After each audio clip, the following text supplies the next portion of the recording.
ನಮಸ್ಕಾರ ವೀಕ್ಷಕರೇ, ಶ್ರೀಗರಿ ವಾರ್ತೆಗರಿಗೆ ಸ್ವಾಗತ. ನಾನು ನಿಮ್ಮ ಗ್ರಹೇಶ್ವರ ಗಾರ್ಡಿಗೇಂದ್ರ. ದಿನಾಂಕ ಮಾರ್ಚ್ 29, 2026ರಂದು ಕರ್ನಾಟಕ ರತ್ನ ಡಾಕ್ಟರ್ ಪುನೀತ್ ರಾಜ್ಕುಮಾರ್ ಹುಟ್ಟುಹಬ್ಬದ ಸ್ಮರಣಾರ್ಥ ಡಾಕ್ಟರ್ ಪುನೀತ್ ರಾಜ್ಕುಮಾರ್ ಅಭಿಮಾನಿಗಳ ಬಳಗದ ವತಿಯಿಂದ ರಕ್ತದಾನ ಶಿಬಿರ, ಮಕ್ಕಳಿಗೆ ಪುಸ್ತಕ ವಿತರಣೆ ಹಾಗೂ ಅನ್ನ ಸಂತರ್ಪಣೆ ಏರ್ಪಡಿಸಲಾಗಿತ್ತು. ಕಾರ್ಯಕ್ರಮದಲ್ಲಿ ಮಾಜಿ ನಗರ ಪಾಲಿಕೆ ಸದಸ್ಯರಾದ ರಮೇಶ್ ರಮಣಿ, ಮಧು, ಪುನೀತ್ ರಾಜ್ಕುಮಾರ್ ಅಭಿಮಾನಿಗಳು ಭಾಗಿಯಾಗಿದ್ದರು. ಸ್ಥಳ ಸೊಪ್ಪಿನಕೇರಿ, 2ನೇ ಕ್ರಾಸ್, ಕಬೀರ್ ರಸ್ತೆ, ಮೈಸೂರು. ಇಂದು ಪುನೀತ್ ರಾಜ್ಕುಮಾರ್ ಅವರ 51ನೇ ವರ್ಷದ ಹುಟ್ಟುಹಬ್ಬದ ಆಚರಣೆಯನ್ನು ನಮ್ಮ ಮೂಲದ ಸೊಪ್ಪನಕೆರೆಯಲ್ಲಿ ಆಚರಣೆ ಮಾಡ್ತಾ ಇದ್ದಾರೆ. ಇದು ತುಂಬ ಅರ್ಥಪೂರ್ಣವಾದ ಆಚರಣೆ ಅಂತ ನಾನು ಭಾವಿಸ್ತೀನಿ. ಯಾಕೆಂದರೆ ಪುನೀತ್ ರಾಜ್ಕುಮಾರ್ ಅವ್ರಿಗೆ ಏನು ಆಶಯಗಳಿತ್ತು, ಕೆಲವು ದಾನ ಧರ್ಮ ಒಂದು ಒಳ್ಳೆತನ ಅನ್ನೋದಿತ್ತು, ಅದೇ ರೀತಿ ಈ ಕಾರ್ಯಕ್ರಮನ ಆಯೋಜಿಸಿದ್ದಾರೆ. ರಕ್ತದಾನ ಶಿಬಿರ, ಅನ್ನದಾನ, ಅನ್ನ ಸಂತರ್ಪಣೆ ಎಲ್ಲ ಕಾರ್ಯಕ್ರಮಗಳನ್ನು ಇಲ್ಲಿ ಅಭಿಮಾನಿಗಳು ಮಾಡ್ತಿದ್ದಾರೆ. ಇವ್ರಿಗೆಲ್ಲರಿಗೂ ಭಗವಂತ ಒಳ್ಳೇದು ಮಾಡಲಿ. ಪುನೀತ್ ರಾಜ್ಕುಮಾರ್ ಅವರು ಏನವರ ಆಸೆಗಳಿತ್ತು, ಒಳ್ಳೆ ಮನಸ್ಸು, ಒಳ್ಳೆ ಭಾವನೆ, ಒಳ್ಳೆಯ ರೀತಿಯಲ್ಲಿ ಸಮಾಜ ಮುಂದುವರಿಬೇಕು ಅನ್ನೋ ಒಂದು ಭಾವನೆಯನ್ನು ಇಟ್ಕೊಂಡಿದ್ರು.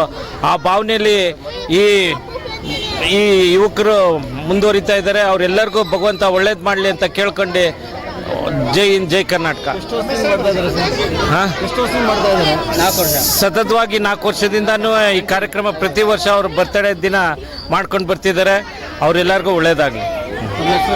ನನ್ನ ಹೆಸರು ರಮೇಶ್ ರಮಣಿ ಅಂತ, ಮಾಜಿ ನಗರ ಪಾಲಿಕೆ ಸದಸ್ಯರು.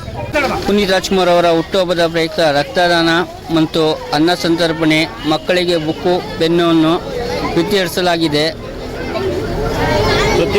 ಪ್ರತಿ ವರ್ಷ ಇನ್ನೂ ಹೆಚ್ಚಾಗಿ ಹೋಗಬೇಕು ಅನ್ನೋ ನಮ್ಮ ಪುನೀತ್ ರಾಜ್ಕುಮಾರ್ ಅವರ ಅಭಿಮಾನಿ ಬಳಗದಿಂದ ಒಂದು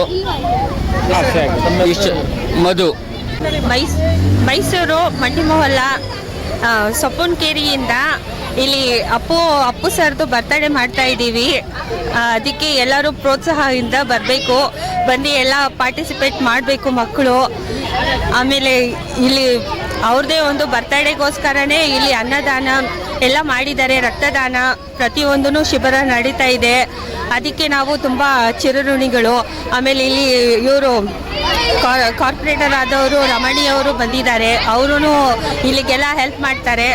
ಎಲ್ಲ ಕಾರ್ಪೊರೇಷನಿಂದ ಎಲ್ಲ ಪ್ರತಿಯೊಂದು ಹೆಲ್ಪ್ ಇದೆ. ಮತ್ತು ಎಲ್ಲ ಮಕ್ಳಿಗೂ ಖುಷಿಯಾಗಿ ಎಲ್ಲ ಥರದ್ದೂ ಸಪೋರ್ಟ್ ಮಾಡ್ತಾರೆ. ಎಲ್ಲ ರನ್ನಿಂಗ್ ಆಗಿ ಚೆನ್ನಾಗಿದೆ. ಸೌಮ್ಯ ಟೆಂಪರೇಸ್. ನಾನು ಇದೇ ಏರಿಯಾ ಲೇಡೀಸ್ ಟೈಲರ್. ಮತ್ತೆ ಮುಂದಿನ ವಾರ್ತೆಗರಿಯಲ್ಲಿ ಭೇಟಿಯಾಗೋಣ. ಶ್ರೀಗರಿ, ನಿಮ್ಮ ಮನದಾಳದ ಗರಿ. ನಮಸ್ಕಾರ.